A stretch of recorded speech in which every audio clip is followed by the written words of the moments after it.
여러분은 젊었을 적에 상상하던 찬란한 미래를 지금 이 순간 기대했던 만큼 만끽하고 계십니까?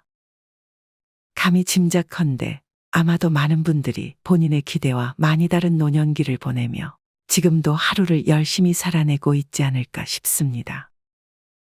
젊었을 때의 저는 인생을 절반 이상 살아내면 어느 정도는 지혜로워질 줄 알았고 참 어른이 되어 늘 평정심을 잃지 않는 미래를 기대했었습니다.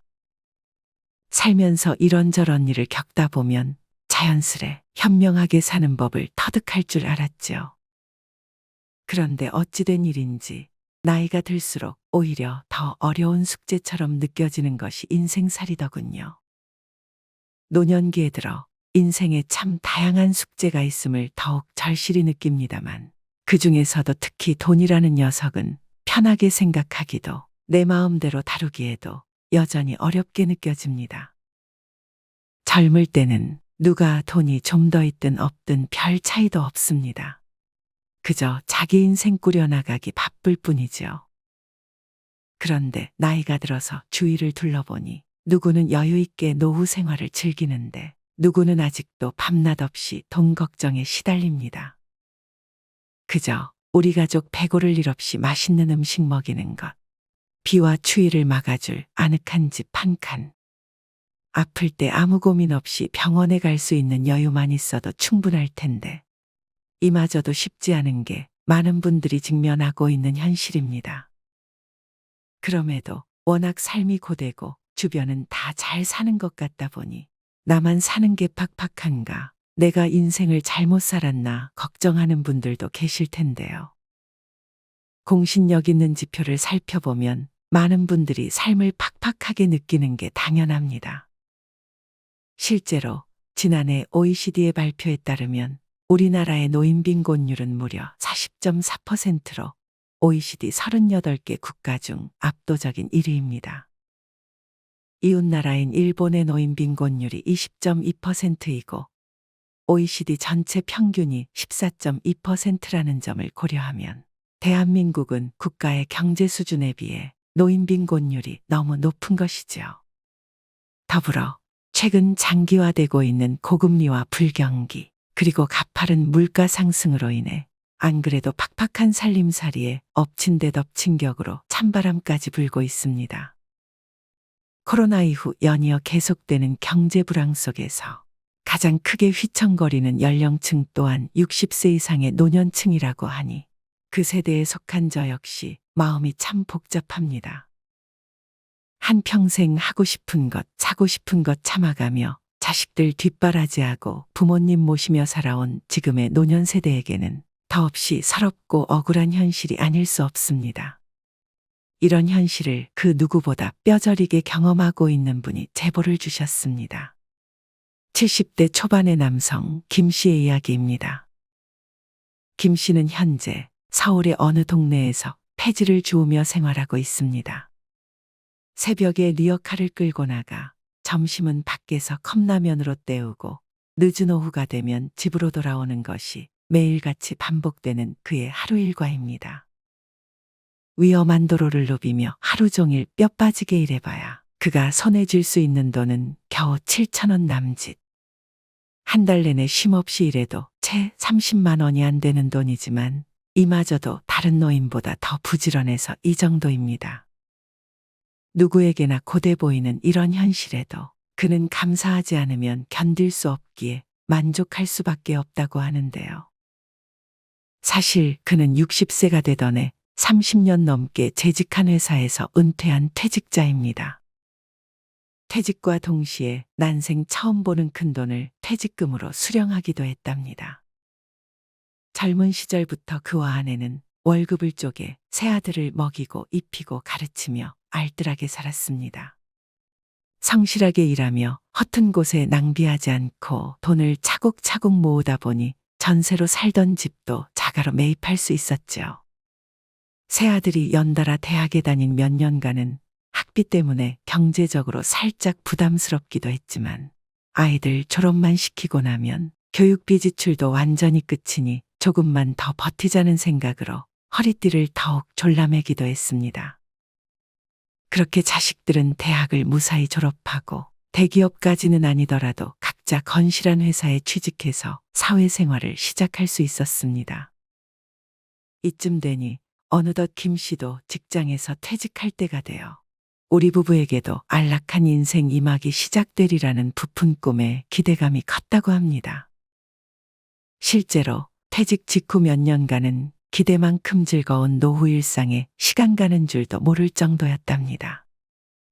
평일 주말 상관없이 아내와 둘이서 마음 가는 대로 여행이나 나들이를 다니기도 하고 뒤늦게 시작한 골프 취미에 푹 빠져서 친구들과 수차례 라운딩도 다녀왔다죠. 그런데 너무 생각 없이 즐겨서일까요? 이런 생활이 반복되다 보니 매달 나오는 연금으로는 생활비가 턱없이 부족했습니다. 통장에 넣어둔 퇴직금으로 매달 부족한 생활비를 메꿨지만 퇴직금이 무슨 화수분도 아니고 언젠가는 바닥나버리겠다는 생각이 들어 괜히 등골이 서늘하기도 했답니다. 그런데 하필이면 이런 시기에 퇴직금이 바닥을 보이기 시작한 결정적인 계기가 생겼습니다. 바로 새아들의 연이은 결혼이었습니다.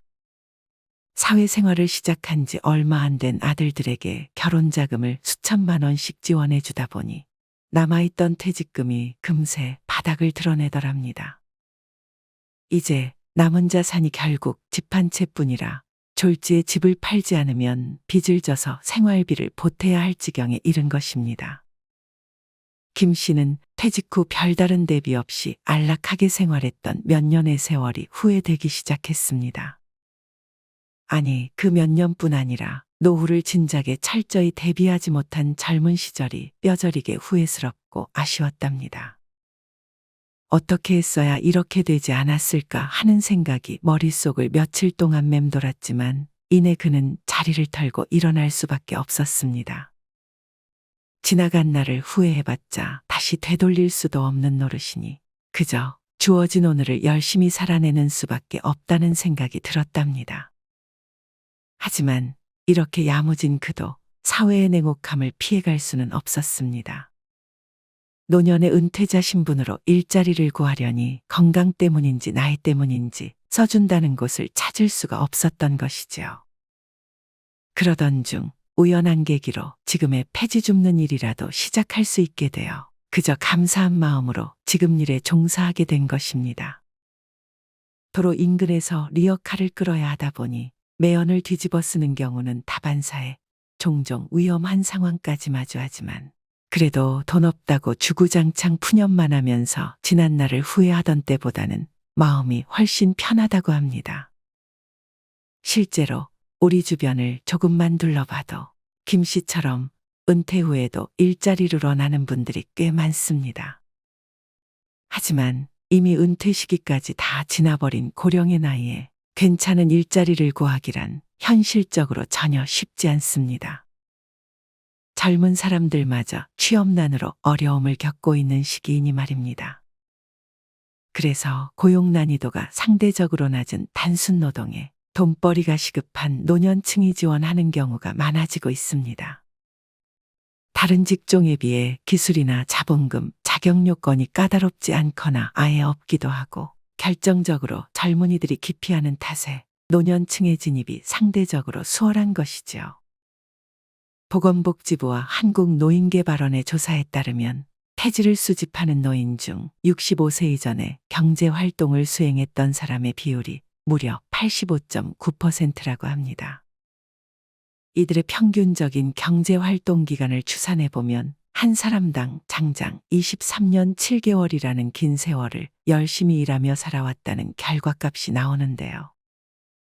현역에서 은퇴하기 전까지 무려 24년 가까운 세월 동안 일만 했음에도 불구하고 은퇴 이후 빈곤층으로 추락하는 신세를 면치 못한 셈입니다. 실제로 김 씨 할아버지 또한 제보 사연에 이런 이야기를 남겼습니다.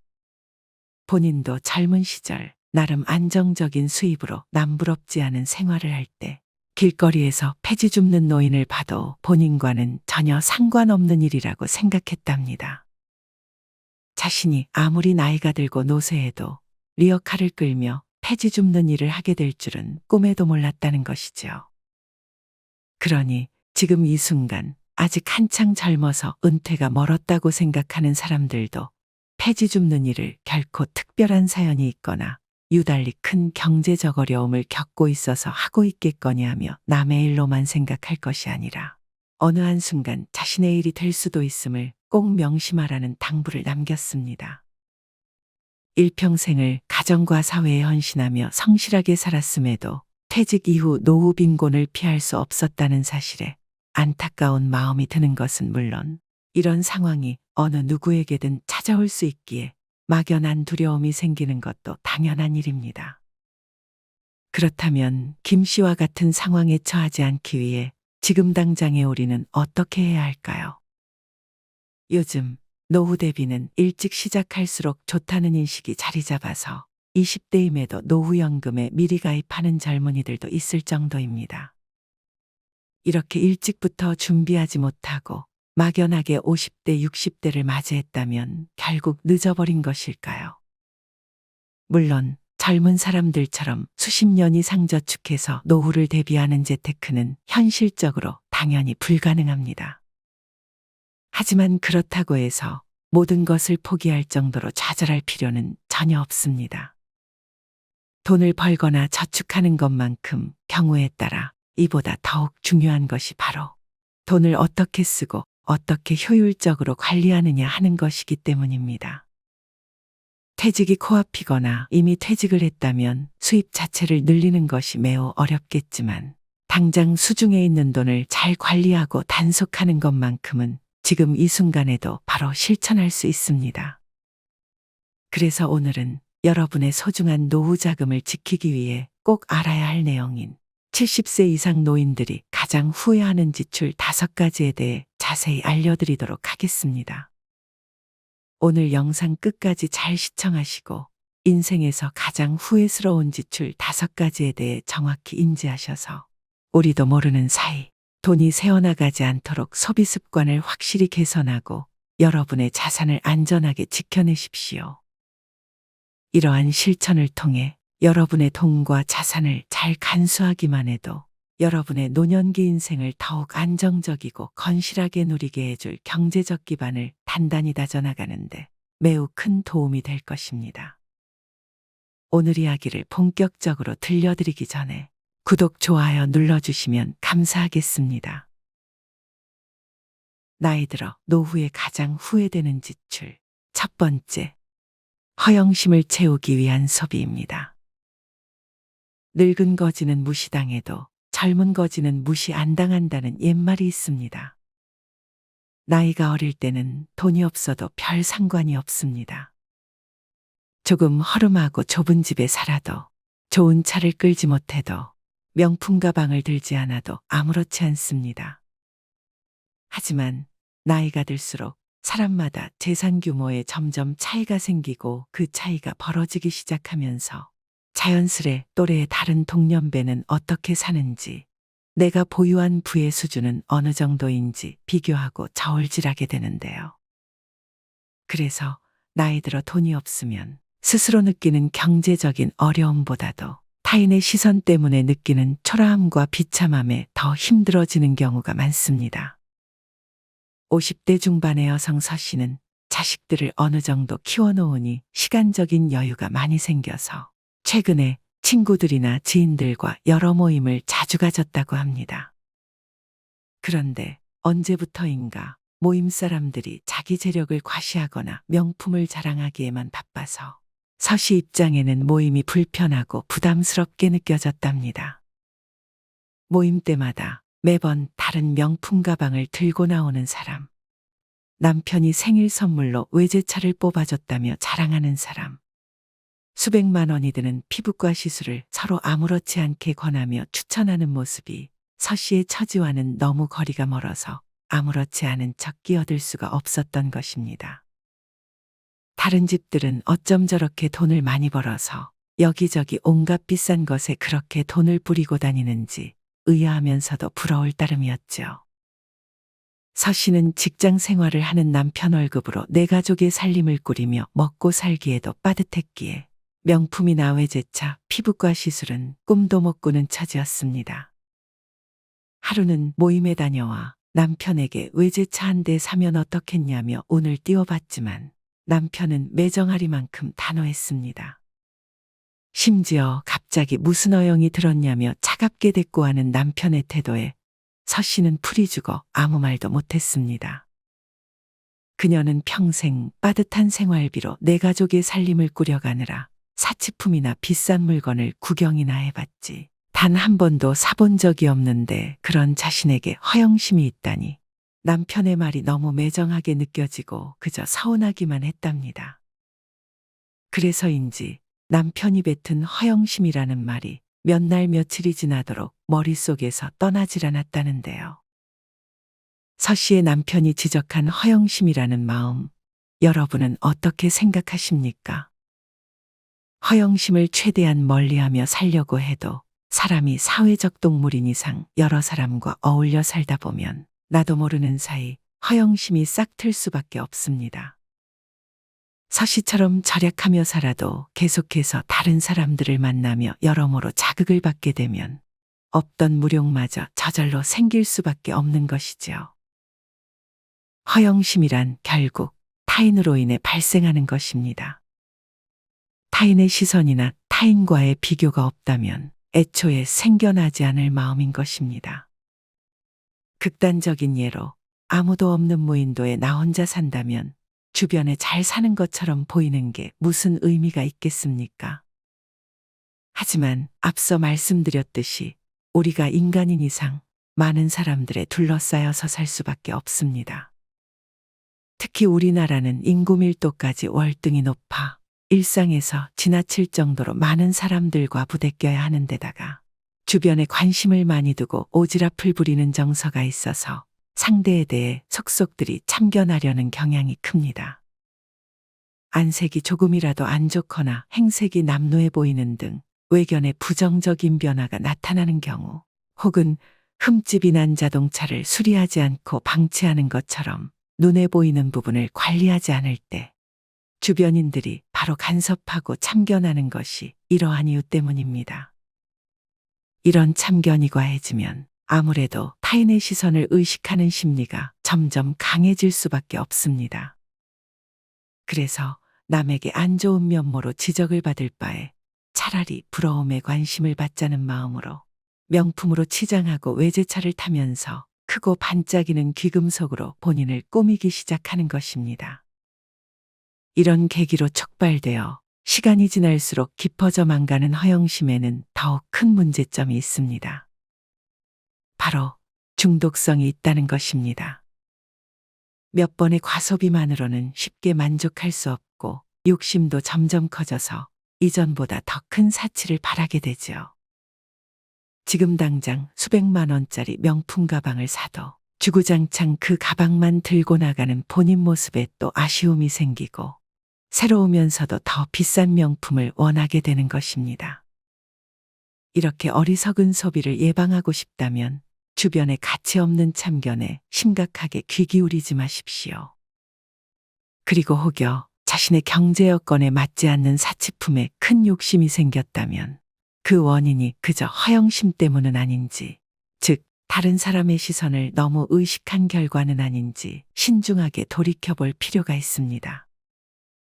우리 주변을 조금만 둘러봐도 사치품, 외제차, 필요 이상으로 큰 집 등 자신의 상황에 맞지 않는 무리한 소비를 즐기다가 값비싸게 산 사치품을 결국 헐값에 처분하며 크게 후회하는 사람들을 보기 쉽습니다.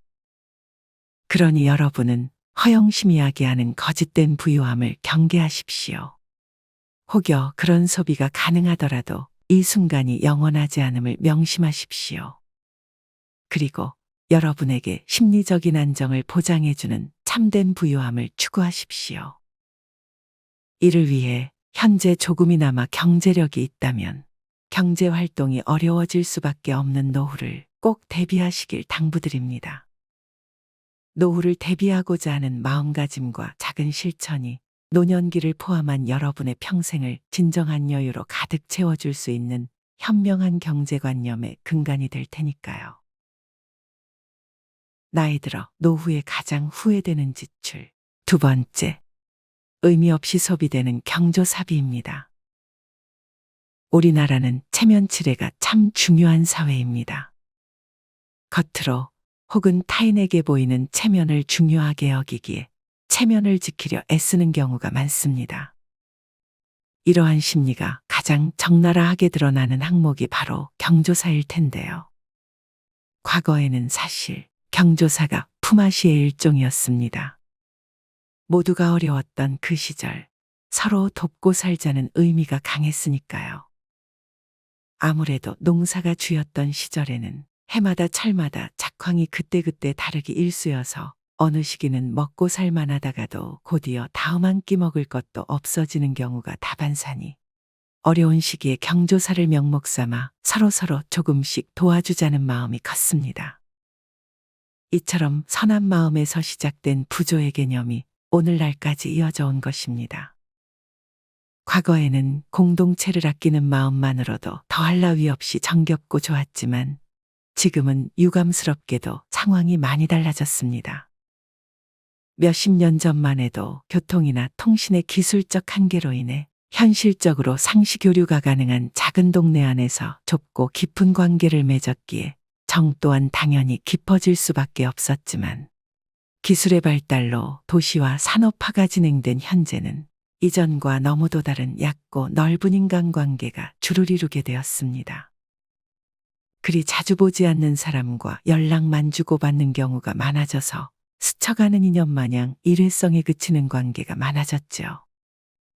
그러다 보니 내가 어느 관계까지 챙겨야 할지에 대한 명확한 기준 없이 경조사 연락을 받으면 그저 연락을 받았으니 체면치레라도 해야 한다는 생각으로 부조를 하는 일이 많아질 수밖에 없습니다. 여러분도 아마 그래도 이 정도는 해야 예의지. 나도 어느 정도 나이와 지위가 있는데 이 정도는 해야 체면이 살지. 라고 생각해 본 적이 있으실 겁니다.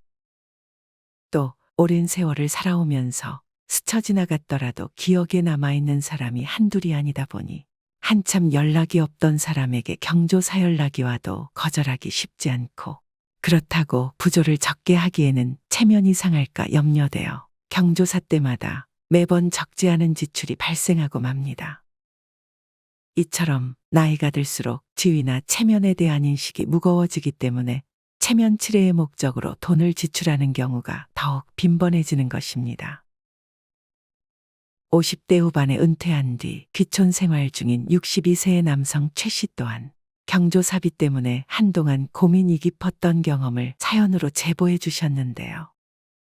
은퇴 전까지 서울에서 직장 생활을 하며 쌓아온 인맥이 있어서 귀촌한 뒤에도 경조사 연락이 수차례 오면 서울과 수도권은 물론이고 거리가 꽤 있는 지방까지 찾아갈 정도로 경조사마다 진심을 다했답니다. 젊은 시절 다져놓은 인맥을 잘 유지하고 싶은 마음이 큰데다가 은퇴자여서 상대적으로 시간도 많으니 연락이 오는 경조사는 참석해서 성의를 표하는 것이 당연하다 생각한 것입니다. 그런데 이런 마음으로 연락 오는 경조사라면 무조건 참석하다 보니 한 달에 서너 번 이상 외출이 당연한 것은 물론 어른으로서 경조사비까지 두둑이 내야 하는 탓에 달마다 지출액수가 이만저만이 아니더랍니다. 심지어 초대한 사람이 먼 길 와주었다며 고마워하기보다는 은근히 당연하게 여기는 것처럼 느껴지는 데다 짧게나마 이야기를 나눌 짬도 없고 몇몇 이들은 일정이 끝난 뒤면 간단한 연락조차 없어서 어느 시기에 들어 나만 노력하는 것 아닌가 하는 회의감이 들기 시작했다고 합니다. 진심으로 축하해 주거나 위로해 주어야 한다고 생각해서 매 순간 최선을 다했건만 정작 당사자들조차 형식적인 연락과 인사치레만 주고받는 경우를 너무 자주 목도한 것입니다. 이런 경험이 쌓인 최 씨는 주변 관계를 어느 정도 정리하고 정말 소중한 몇몇 사람들에게 더욱 집중하자고 마음먹게 되었답니다. 물론 이전에 경조사비를 받았던 은인들에게 연락이 오면 물가 상승률까지 감안해서 부조를 더 챙겨줄 정도로 받았던 금액 그 이상으로 돌려준다는 생각에는 변함이 없지만 이와 달리 그닥 가까운 사이도 아니고 방문할 명분이 부족한 자리는 굳이 형식적으로 참석하지 않겠다는 기준이 생긴 것이지요. 사람이라면 나이가 들수록 얼마 남지 않은 인생의 매 순간을 소중히 여기게 되면서 불필요한 관계 때문에 소모되거나 낭비되는 돈과 시간이 아깝다는 생각을 도저히 안 할 수가 없는데요. 여기에는 나와 그닥 연이 닿지 않은 사람의 경조사에 쓰는 돈과 시간도 포함됩니다. 은퇴 이후 노후를 대비하고자 한다면 일상에 대한 계획은 물론 자금 계획 역시 빈틈없이 철저하고 치밀하게 세워야 합니다. 꾸준히 받던 월급으로 한 달 계획을 꾸려가며 생활하는 것이 아니라 저축해둔 노후 자금이나 퇴직금 같은 목돈을 쪼개고 여기에 다달이 들어오는 소액의 연금을 보태서 노년기를 염두에 둔 인생 계획에 따라 부족하지도 지나치지도 않게 소비해야 하는 것입니다. 그러니 경조사연락을 받더라도 가야 할지 의문이 들 정도로 가까운 사이가 아니라면 여러분의 노년기에 소중하게 쓰일 돈과 시간을 굳이 그런 자리에 소모하지 마십시오. 오히려 나에게 큰 의미가 있는 지인, 친구, 가족들, 그리고 내가 꼭 은혜를 갚아야 할 소중한 은인에게 보답을 해야 할 때 망설임 없이 고마운 만큼 비용을 지출하십시오. 여러분의 분별력 있는 지출이 여러분 인생에 가장 큰 의미가 있는 관계, 가장 보람찬 한순간을 만들 수 있을 것입니다. 나이 들어 노후에 가장 후회되는 지출. 세 번째, 주변의 권유에 의한 눈먼 투자입니다. 우리 주변을 둘러보면 아무리 착하고 성실해도 경제관념이 없어서 늘 돈 걱정에 시달리며 어렵게 살아가는 분들이 종종 있습니다. 반면 성실하지도 않고 인간성도 안 좋아 보이는데 경제관념에만 머리가 트여서 돈 냄새를 기가 막히게 잘 맡고 부유하게 잘 사는 사람도 있는데요. 이런 경우를 비교하다 보면 불공평하다, 불합리하다는 생각이 들고 도대체 어떤 가치가 중요한 것인지 혼란스럽기까지 합니다. 하지만 냉혹하게 느껴질 수 있어도 경제관념은 우리가 살아가는 자본주의 사회에서 절대 무시하거나 경시할 수 없는 아주 중요한 필수 소양 중 하나입니다. 그럼에도 불구하고 우리 어릴 때나 젊을 때는 어땠나요? 돈 이야기를 조금만 꺼내도 대바라졌다며 그 시절 어르신들께 꾸중 듣기 일쑤에 사람들 사이에서 돈 이야기 자체가 수준 낮은 주제로 인식되어 금기시되던 시절이었습니다. 돈이라는 주제를 적나라하게 이야기하면 천박해 보인다는 인식이 팽배했던 시기였죠. 이런 시절에 이러한 환경에서 성장하다 보니 자연스럽게 경제나 금융에 대해 문외한이어도 전혀 문제 삼지 않는 세태에 젖어들 수밖에 없었습니다. 그런데 막상 나이가 들면서 시대가 바뀌는 걸 몸소 느껴보니 이게 무슨 일인가요? 가정을 꾸리고 식구들 살림을 책임지려면, 늙어서 적어도 돈 걱정은 안 하고 살려면 돈의 흐름이나 경제관념에 매우 해박해야 하는 것 아니겠습니까? 금융지식이나 경제에 대한 소양이 전무한 상태임에도 주변의 가머니설에 홀려서 위험한 투자에 너무 쉽게 뛰어드는 일이 많은 이유가 바로 이러한 배경 때문입니다. 이런 일로 인해 큰 손실을 보고 그 여파로 평생을 고되게 사는 분들, 우리 주변에 정말 많습니다. 이처럼 금융지식이 없는 상태에서 고수익이라는 말에 무작정 금융상품에 가입하는 행위는 정말 매우 위험한 일입니다. 지식을 얻기 위해 두말할 것 없이 공부해야 하는 것처럼 금융지식을 갖추고자 한다면 당연히 금융 공부를 해야 합니다. 그리고 공부를 하면 할수록 역설적으로 투자를 줄이게 됩니다. 왜냐하면 절대 섣불리 투자해서는 안 됨을 깨닫기 때문입니다. 주식과 펀드라는 분야는 최고의 경제 전문가라고 불리는 사람들조차 한 치 앞을 장담하지 않습니다. 그만큼 변동성과 불확실성이 크고 손실 위험 역시 크기 때문입니다. 그런데도 우리는 무조건 수익을 보장해 준다거나 원금을 몇 배로 늘려주겠다는 터무니없는 말에 옥해서 순진하게 넘어갑니다. 내가 그 분야에 대한 지식이 없고 모르는 만큼 자신도 없기 때문에 그 상품을 팔아서 이득을 보는 사람, 혹은 그 상품을 판매해서 수수료를 받는 사람의 가머니설에 판단력이 흐려져서 그들의 꿰매 넘어가기 쉬운 것입니다. 제게 사연을 제보해준 70대 초반의 박씨 할아버지 역시 무지함 때문에 황당한 손실을 입었답니다. 박 씨는 평소와 같이 간단한 이체 업무를 위해 동네 은행을 찾았습니다. 요즘은 집에서도 핸드폰만 있으면 손쉽게 이체할 수 있다고 들었는데 박 씨에게는 여전히 엄두도 못 낼 일입니다. 핸드폰 화면만 봐도 괜히 막막한 데다 뭐라도 잘못 눌러서 무슨 일이 생기진 않을까 하는 두려움이 들기 때문입니다. 그래서 시간도 많이 들고 몸이 힘들기는 해도 은행 직원에게 부탁하는 게 가장 마음 편한 방법이었죠. 늘 친절하게 맞아주는 은행 직원과 이런저런 이야기를 나누다 보면 어느 순간 자연스레 투자 상품에 대한 추천도 받게 되는데 하루는 그 직원이 어떤 종이를 주며 예금 통장에 있는 돈을 자기가 알려주는 상품에 넣으면 무조건 이득이라는 겁니다.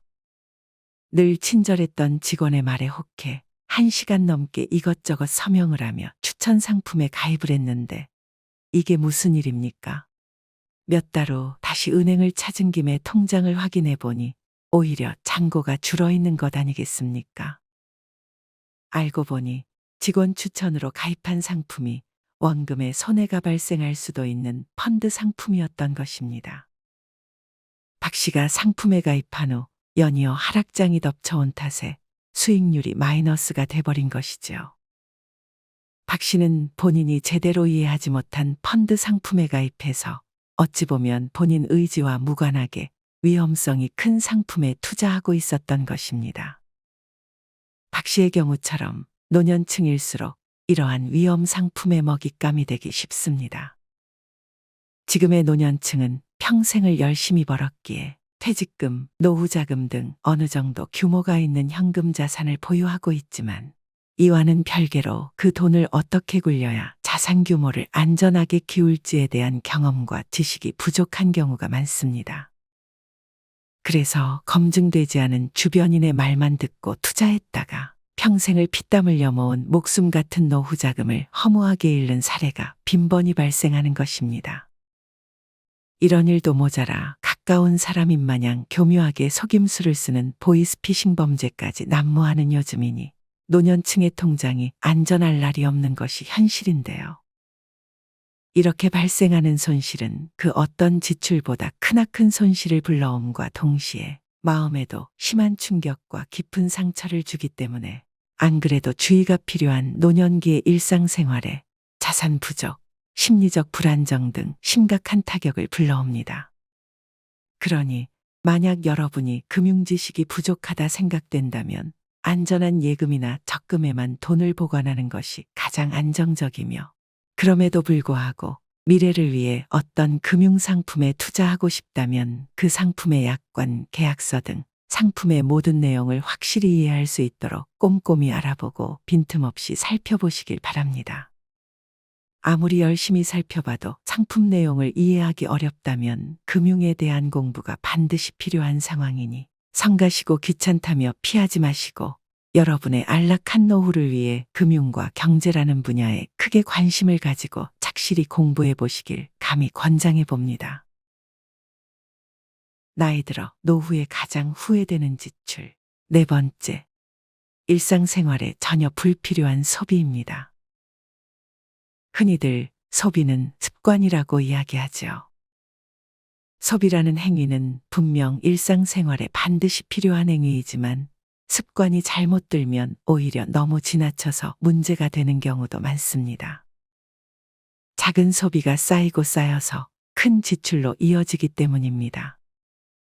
특히 요즘에는 과거에 없었던 참신한 아이디어 제품이나 가격 대비 성능이 높다며 홍보하는 저렴한 상품, 우리 마음을 혹하게 만드는 여러 광고 매체들로 인해 지갑이 더욱 쉽게 열리기도 합니다. 심지어 스마트폰으로 버튼 몇 번 누르거나 스마트폰을 갖다 대기만 해도 결제가 되니 더더욱 지출이 쉬운 환경이 되었습니다. 이렇게 심각한 인식 없이 습관적으로 소비하다 보면 이미 가지고 있는 물건을 여러 번 사거나 꼭 필요하지 않은데도 괜히 구매해서 몇 번 쓰지도 않고 집 한 구석에 처박아 두는 상황이 많이 생깁니다. 그래서 곰곰이 생각해보면 일상생활에 꼭 필요한 물건 수에 비해 우리가 소비하는 횟수가 지나치게 많음을 알 수 있습니다. 필요하지 않은데도 저렴하다는 이유로 구매하고 이미 가지고 있는 물건으로 대체할 수 있는데도 굳이 필요하다며 괜히 사는 경우가 많은 것입니다. 예를 들면 이렇습니다. 무심코 틀어놓은 홈쇼핑 채널에서 청소할 때 쓰는 분리결합형 걸레자루를 소개합니다. 처음에는 당연히 구매할 생각 없이 그저 무슨 물건인가 하는 호기심에 방송을 보게 됩니다. 그런데 쭉 지켜보니 쇼호스트는 어쩜 그리 쪽집게 같은지 평소 청소할 때 느끼는 불편함을 정확히 꼬집습니다. 청소를 오래 하면 허리가 너무 아픈데 이런 상황이 반복되면 결국 허리에 무리가 온다. 걸레질하던 중에 더러워진 걸레를 화장실에 가서 빨아오는 게 귀찮다. 등등 내 속을 훤히 들여다본 것 같은 쇼호스트의 말에 빠져들 수밖에 없습니다. 그리고 바로 뒤이어 이 불편함을 모조리 해결할 수 있는 제품이 소개됩니다. 청소포 세트와 함께 판매하는 이 걸레자루만 있으면 한결같이 깨끗한 집을 유지할 수 있을 것 같은 마음이 생깁니다.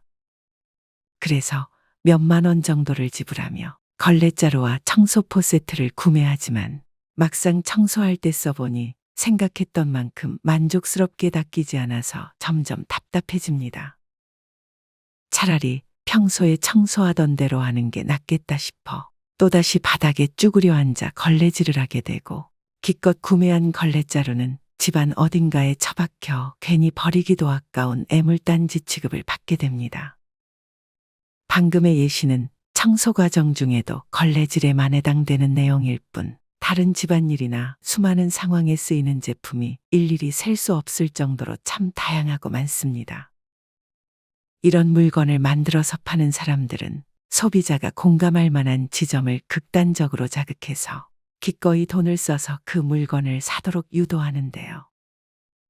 이런 방식으로 여러분을 자극하는 수만 가지 상품의 수만 가지 유혹을 접할 때마다 여러분의 마음이 흔들리고 지갑이 열린다면 여러분의 지갑이 가벼워지는 건 물론이고 여러분의 집안은 지갑의 가벼움과 비례하게 점점 더 번잡해지고 좁아질 수밖에 없습니다. 그야말로 괜히 돈만 버리면서 집에 애물단지를 쌓아두는 꼴이 되는 것입니다. 그렇기 때문에 아이디어 상품이나 가성비 상품이 눈에 들어올 때 정말 꼭 사야 하는지 더욱 신중하게 판단해야 합니다. 추가로 더욱 주의해야 하는 구매 습관이 또 있는데요. 바로 가격이 싸다 하면 앞뒤 안 가리고 구매하는 습관입니다. 절약이 몸에 뱄다는 우리 세대의 많은 분들이 오히려 역설적으로 그저 가격이 저렴하면 싼 값에 구매를 결정하는 경우가 많습니다. 싼 게 비지떡이라는 말처럼 가장 싸다는 이유로 물건을 구매했다가 오히려 안 좋은 품질 때문에 몇 번 쓰지도 못하고 버리게 된 경험 다들 한 번씩은 해보셨을 겁니다. 이런 일을 겪으면 차라리 가격이 비싸더라도 좋은 물건을 사서 오래 쓰는 것이 낫겠다는 생각도 하게 되죠. 물론 한순간의 결심으로 끝나버리지만 말입니다. 평소 비싼 물건을 잘 사지 않는 분들은 어느새 이런 경향이 습관이 되어 생각보다 큰 금액을 주고 물건을 사는 것에 반감이 들거나 겁을 내는 경우가 많습니다. 하지만 계속해서 저렴하고 품질 낮은 물건만 사고 버리기를 반복하기보다는 좋은 물건을 아껴가며 수년, 길게는 수십 년간 오래 쓰는 습관도 오히려 사소한 소비를 줄이는 현명한 소비가 될 수 있다는 점 진지하게 생각해 보시길 바랍니다. 이 말씀은 후회되는 지출 첫 번째로 말씀드린 사치품처럼 생활에 필요 없는데 의미 없이 큰 금액을 지불하라는 이야기가 아닙니다. 일상생활에 꼭 필요한 필수품 그리고 한 번 사두면 오래 쓸 수 있는 물건들의 경우 처음 구매할 때 가격은 물론 품질까지 꼼꼼히 따지면서 오랫동안 사용할 수 있는 제품을 고르는 습관이 궁극적으로는 가장 경제적이고 효율적이면서 이롭다는 이야기입니다. 그러니 이 이야기를 듣는 여러분도 알게 모르게 빈번히 발생하는 소소한 소비가 어느새 여러분의 소비 습관이 되어 통장을 가볍게 하고 집안만 번잡하게 만드는 아이러니한 상황을 야기하고 있지는 않은지 이번 시간을 계기로 한 번씩 꼭 점검해 보시길 바랍니다. 나이 들어 노후에 가장 후회되는 지출. 5번째, 자식들 뒷바라지에 드는 비용입니다. 여러분, 혹시 자녀 리스크라는 말 들어보셨습니까? 눈에 넣어도 안 아플 자녀라는 말 뒤에 위험성을 뜻하는 리스크라는 말이 붙다니 생각해보면 참 잔인한 신조어인데요. 이 말은 우리나라에만 있는 독특한 풍조로 인해 등장했습니다.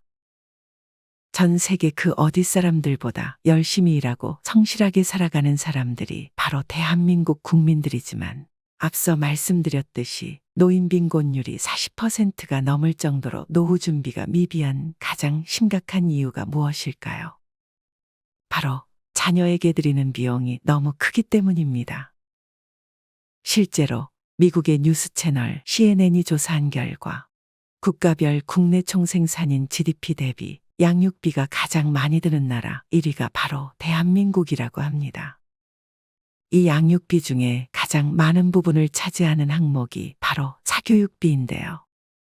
통계청에 의하면 지난해인 2023년 사교육비 총액은 27조 1천억 원으로 3년 연속 역대 최대 기록을 갱신하고 있다고 합니다.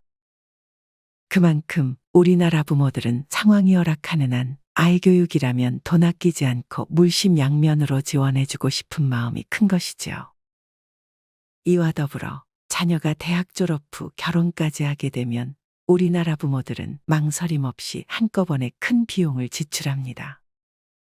2023년 결혼정보업체 듀오의 조사 결과에 따르면 자녀의 결혼 비용으로 아들은 평균 1억 3천만 원, 딸은 평균 6,500만 원이 드는 것으로 집계되었다고 합니다.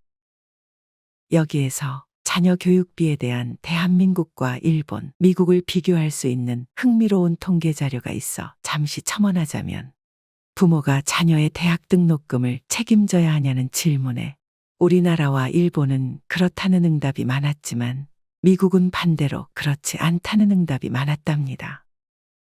미국의 부모들은 자녀의 고등학교 진학까지만 책임지면 고등학교 졸업 이후 자녀들이 융자를 받든 일을 하든 알아서 살겠지 하고 생각한다는 것입니다. 이런 미국 부모들에 비하면 우리나라 부모들은 자녀가 아주 어릴 때부터 결혼할 때까지 쉴 새 없이 비용을 지출하는데 이는 우리나라만의 독특한 풍조라고 할 수 있습니다. 우리나라 부모들이 자식을 유달리 사랑한다고 좋게 생각할 여지도 있습니다만 안타깝게도 수많은 은퇴 전문가들이 노후 자금을 위협하는 최대 복병으로 이런 풍조에 기인한 자녀 관련 비용 문제를 꼽습니다. 무자식 상팔자라는 말이 괜히 있는 게 아닌 것이 자녀 관련 비용 문제가 부모의 노후 자산 규모에 지대한 영향을 미치는 주요한 변수로 작용하기 때문입니다. 실제로 우리 주변을 둘러보면 노령으로 인한 은퇴 이후에도 다 큰 자녀 때문에 고군분투 중인 부모의 수가 적지 않습니다. 자녀의 양육, 현역으로서의 경제 활동을 마치고 인생 2막을 위해 노후 계획의 밑그림을 거의 완벽하게 그려놓았음에도 자녀라는 변수 때문에 그 계획이 무너지는 사례가 매우 많고 흔하기까지 합니다. 제가 아는 사람인 40대 초반의 미혼 여성 이 씨는 자식 뒷바라지 때문에 노후 자금을 다 써버린 부모님만 생각하면 자다가도 잠이 번쩍 깰 정도라고 합니다. 이 씨는 결혼 생각도 없고 부모님도 경제적으로 여유가 있었던 편이라 여태까지는 직장 생활을 하면서도 돈을 모으기보다는 쇼핑과 여행, 취미 활동에 돈을 많이 썼답니다. 그러다가 최근 들어서야 부모님의 형편이 생각보다 많이 어렵다는 사실을 알게 되었다는데요. 이 씨의 아버님은 은퇴와 동시에 사업을 정리해서 노후 걱정 없이 충분한 여유 자금이 있었습니다. 이 씨가 작은 아파트를 구입할 때도 이 씨의 결혼 자금으로 모아둔 돈이라며 꽤나 큰 금액을 선뜻 지원해 주었기에 부모님이 경제적으로 힘들어질 거라고는 감히 상상도 못했답니다. 그런데 어떤 계기로 이 씨가 자세히 알아보니 결혼한 남동생이 투자와 사업을 연달아 실패하면서 이 때문에 빚만 늘어나자 부모님께 무작정 도움을 청했던 것입니다. 부모님은 어린 손주들이 가엾기도 하고 행여 아들의 결혼 생활에 문제가 생길까 싶어 번번이 거금이 빚을 대신 갚아준 것이지요. 이런 상황이 지속되다 보니 평생에 걸쳐 모아두었던 노후 자금이 바닥을 드러낼 수밖에 없었답니다. 통장에 돈이 떨어진 아버지가 궁여지책으로 아파트 관리 일을 하며 생활비를 충당했지만 이마저도 건강 문제로 그만두게 되어 이 씨의 고민이 더욱 깊어지게 되었다는데요. 부모님이 살고 있는 아파트나 자신이 살고 있는 아파트를 처분하고 전세로 집을 구하면 여유 자금이 생길 수 있지만 만약 동생이 또다시 도움을 요청할 경우에 부모님이 차마 거절하지 못할 것 같다는 불안한 마음이 들어서 당장 이러지도 저러지도 못하는 상황이라고 합니다. 이 씨 본인도 차차 노후를 준비해야 할 40대의 나이인데 노후 자금을 모두 소진한 부모님 걱정에 자신 역시 노후 대비를 어디서부터 시작하고 어떻게 준비해야 할지 막막하고 불안할 따름이랍니다.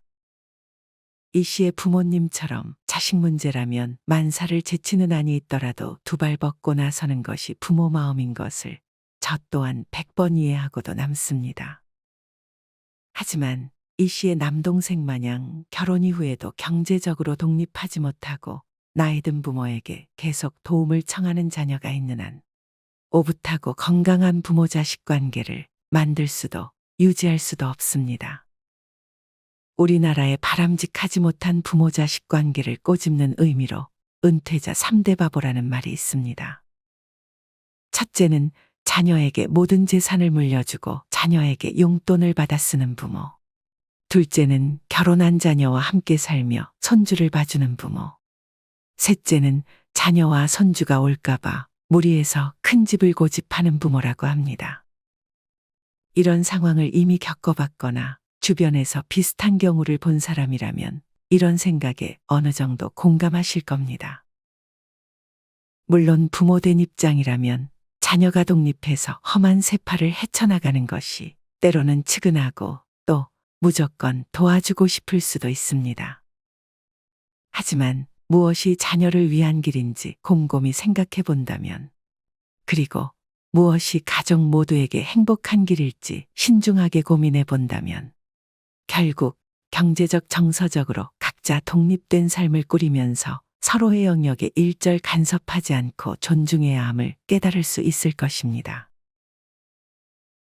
지금까지 나이 들어 노후에 가장 후회되는 지출 5가지에 대해 자세히 알려드렸습니다. 요약하자면 다음과 같습니다. 첫째, 허영심을 채우기 위한 소비. 둘째, 의미 없이 소비되는 경조사비. 셋째, 주변 권유에 의한 눈먼 투자. 넷째, 일상에 불필요한 소비. 마지막 5째, 자식 뒷바라지에 드는 비용입니다. 오늘 이야기를 들은 여러분은 이 중 몇 번 유형의 소비가 가장 잦았습니까? 이미 본인의 소비 습관을 돌아보신 분들은 오늘 이야기에서 소비 습관 개선을 위해 일상에 당장 적용해야 할 내용을 잘 찾아보셨는지요? 현재 50대 이상의 중장년, 노년 세대분들 중 어릴 적에 부유하지 못했던 분들이라면 선대로부터 돈을 아껴 써야 한다는 말을 귀에 못이 박힐 정도로 많이 들었을 것입니다. 그리고 가난을 이겨내기 위해 혹은 대물림하지 않기 위해 냉혹한 현실에 부딪히고 극복하기를 반복하며 평생을 살아왔기에 근검절약의 습관을 뼛속에까지 새긴 분들이 많습니다. 그래서 돈을 벌어서 저축하고 모으는 것까지는 익숙해도 모아둔 돈을 잘 쓰는 방법에는 익숙지 않은 탓에 투자나 재산 증식을 낯설어하거나 어려워하는 경우가 오히려 더 많지요. 하지만 돈을 잘 다루고 잘 굴리기 위해서는 돈을 현명하게 지출하는 방법 또한 잘 알아야 하며 이를 위해 충분한 공부 역시 꼭 필요합니다. 저 역시 이런 분야에 통달한 건 아닙니다만 제 또래 혹은 저보다 윗세대인 분들이 무조건 후회를 동반하는 불필요한 지출로 인해 노후에 경제적인 위기를 마주하지 않았으면 하는 마음에서 오늘 내용을 자세히 말씀드렸습니다. 이야기를 시작하면서 대한민국의 노인 빈곤율과 폐지 줍는 노인에 관한 통계를 말씀드릴 때 걱정과 함께 안타까운 마음이 많이 들었습니다. 아름답고 찬란한 모습으로 발전한 오늘날의 대한민국을 위해 또 가정의 행복과 안정을 위해 젊은 시절부터 지금까지 수십 년간 앞만 보며 열심히 달려온 분들이 바로 지금의 50대, 60대, 그리고 70대 여러분일 것입니다. 그럼에도 불구하고 흔히들 인생 이막이라고 말하는 삶의 두 번째 언덕에서 평생 짊어졌던 무게를 내려놓고 편하게 쉴 틈도 없이 또다시 먹고 살 길을 걱정해야 하는 이 냉혹한 현실이 안타깝기 그지없습니다. 앞만 보고 달려오기 바빴던 탓에 오히려 열심히 벌어들인 돈에 대해 깊게 생각해 보거나 자세히 공부할 시간이 부족했던 우리네 인생.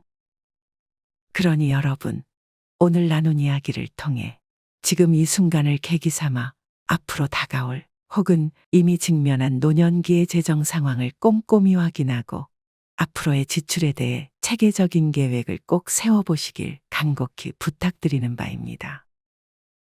냉정하다 못해 비정한 현실이지만 은퇴 이후 우리의 건강과 자산, 우리의 안락한 노후를 책임져 줄 사람은 우리 자신 말고는 아무도 없습니다.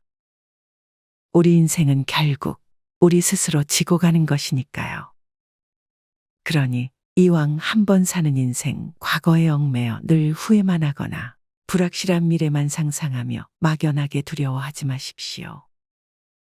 지금 이 순간에 당장 시작할 수 있는 공부를 통해 노후 대비를 위한 경제 지식을 착실히 쌓아간다면 여러분이 아무 준비 없이 맞이해야 했을 미래보다 조금이라도 더 나은 그리고 더욱 편안한 노후 인생을 맞이할 수 있을 것입니다.